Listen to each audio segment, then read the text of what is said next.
Hello student, welcome to the new class of conflict. Today in this particular video we will discuss about the stages or steps or the process of conflict.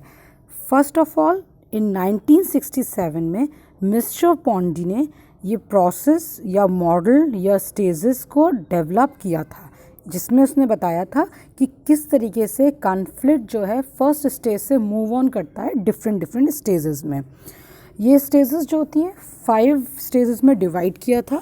Number 1 stage है latent stage. Latent stage वो stage होती है जिसके अंदर दो teams को या दो पार्टिसिपेंट्स को पता ही नहीं होता कि उन दोनों के बीच में लड़ाई चल रही है, means they are not aware of the conflicts.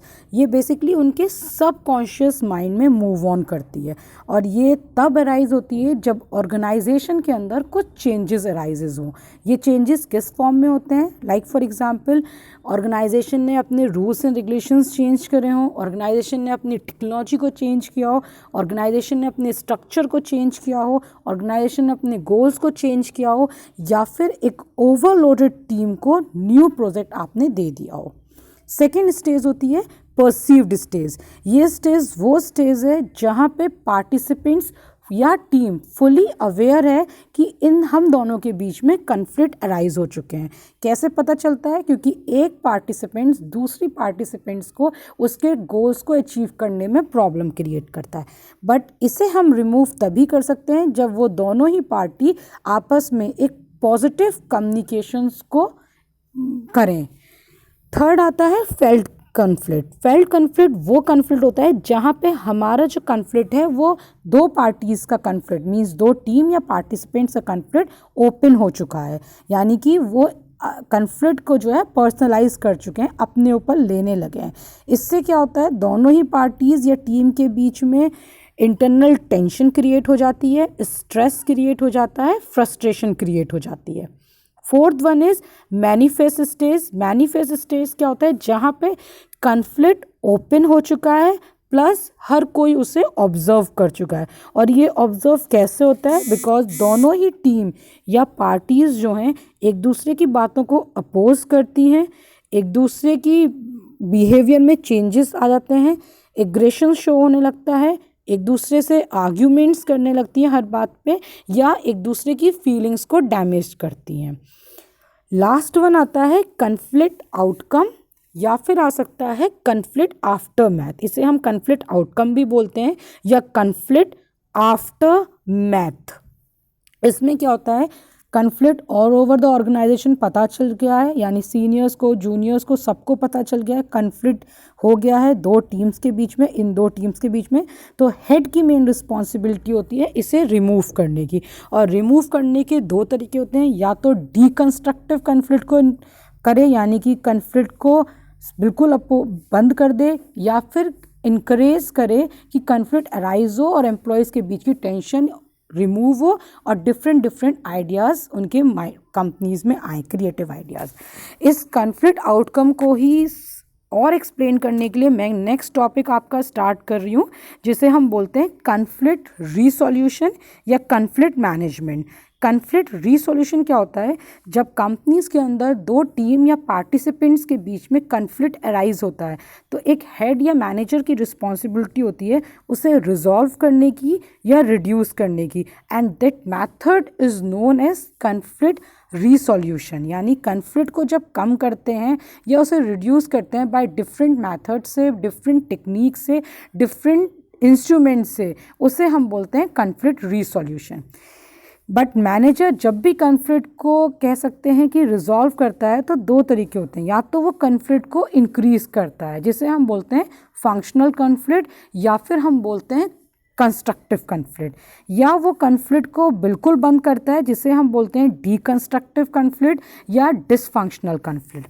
इसी में सबसे पहला पॉइंट आता है किस तरीके से कन्फ्लिक्ट को बढ़ावा दिया जाता है। इसके कुछ पॉइंट्स होते हैं, वो पॉइंट्स मैं आपको बता रही हूँ। नंबर फर्स्ट पॉइंट है क्या क्या मेथड्स होते हैं फंक्शनल कन्फ्लिक्ट के लिए। पहला मेथड है कि मैनेजर्स डिफरेंट तरह के बैकग्राउंड के आए, डिफरेंट वैल्यूज़ के आए, स्टाइल के आए, या कंपनी के अंदर अलग अलग तरीके के लोग आए जिससे वर्क करने में उन्हें कन्फ्लिक्ट अराइज हो। सेकंड होता है आपका कि कोई भी जितने भी हमारी कंपनी में टीम के मेंबर्स हैं, कुछ नए मेंबर्स उसमें ऐड किए जाएं और कुछ पुराने मेंबर्स उन टीम में से रिमूव कर दिया जाए। थर्ड आता है कि हम कंपनी के अंदर एक बहुत कंपटीशन क्रिएट कर दें और जो गुड परफॉर्मर हो उसे कोई ना कोई इंसेंटिव्स दें in a form of monetary या in a form of non monetary. Fourth point आता है कंपनीज में चेंज कर दें। चेंज किस फॉर्म में? Change in human resource, change in organisation structure या change in organisation technology. Last आता है कंपनी के अंदर एक ऐसा एनवायरनमेंट क्रिएट करें जहाँ पे कहीं ना कहीं हर चीज़ में क्रिएटिविटी हो और इनोवेशन हो, जिससे इंसान जब कोई भी एम्प्लॉय काम करे तो उसमें कन्फ्लिक्ट आए। इसके टॉपिक आता है resolution of D functional conflict, यानी कैसे कन्फ्लिक्ट को हम रोक सकते हैं। इसमें फर्स्ट मेथड आता है कि हम इंट्रोड्यूस करें कंपनी के अंदर कि जो भी कन्फ्लिक्ट कर रहा है उसे सेपरेट कर दें। जो भी कन्फ्लिक्ट करता है उसे सेपरेट कर दें या ऑर्गेनाइजेशनल स्ट्रक्चर को बिल्कुल सेपरेट कर दें जो भी कंपनीज में दो पार्टीज लड़ रही हैं। सेकंड आता है कंपनी में पार्टिसिपेटिव लीडरशिप स्टाइल को इम्प्लीमेंट किया जाए, यानी आपस में मिलजुल के डिसीजंस लिए जाएं। थर्ड इसमें आता है कि जो भी इंडिविजुअल का गोल है उसे ऑर्गेनाइजेशनल गोल से मैच करा दिया जाए। फोर्थ इसमें आता है हर कोई एम्प्लॉय को इंसेंटिव, चाहे वो पॉजिटिव इंसेंटिव्स हो या कह सकते हैं चाहे वो फाइनेंशियल इंसेंटिव्स हो चाहे वो नॉन फाइनेंशियल इंसेंटिव्स हो। फोर्थ इसमें आता है हर एम्प्लॉय को प्रॉपर और लेटेस्ट ट्रेनिंग दी जाए सो दैट एम्प्लॉय का मोटिवेशन लेवल इंक्रीज हो जाए। फोर्थ इसमें आता है कि अवॉइड करें जब भी आपको लगता है कि दो पार्टीज़ के बीच में कोई कन्फ्लिक्ट अराइज हो रहा है तो उस चीज़ को वहीं पे स्टॉप कर दिया जाए, अवॉइड कर दिया जाए। नेक्स्ट इसमें आता है सिक्स्थ इसमें आता है कि कन्फ्लिक्ट को रिजॉल्व करने के लिए दोनों ही टीम को कॉम्प्रोमाइज़ किया जाए कि कुछ बेनिफिट फर्स्ट पार्टी को, कुछ बेनिफिट सेकंड पार्टी को।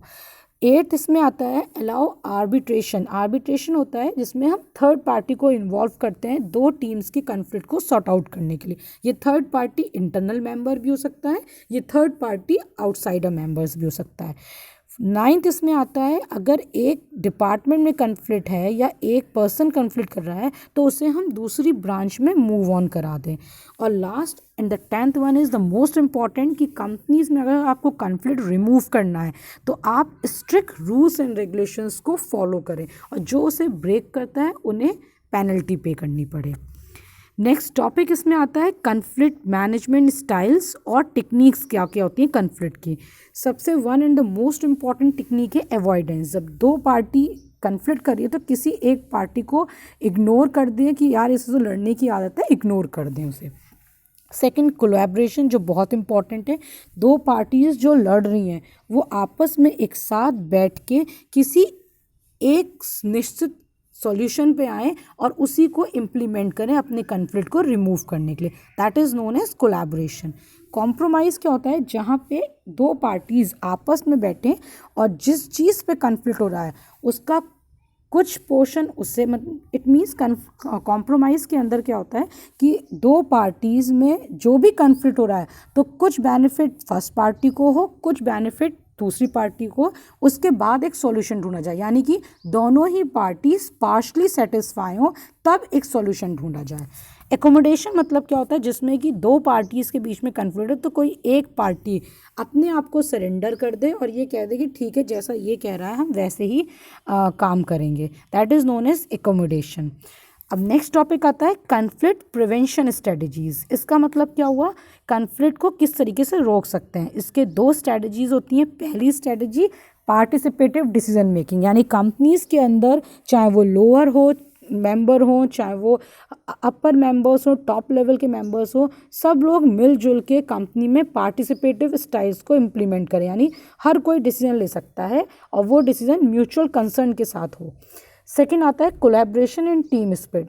आप चाहते हैं कि कंपनीज में लड़ाई ना हो तो कोऑर्डिनेशन, कोऑपरेशन और टीम में यूनिटी दिखनी चाहिए। अगर टीम यूनिटी में वर्क करेगी तो आप अपने टारगेट्स को ईजिली अचीव कर सकते हैं। Now this topic is complete. Thank you.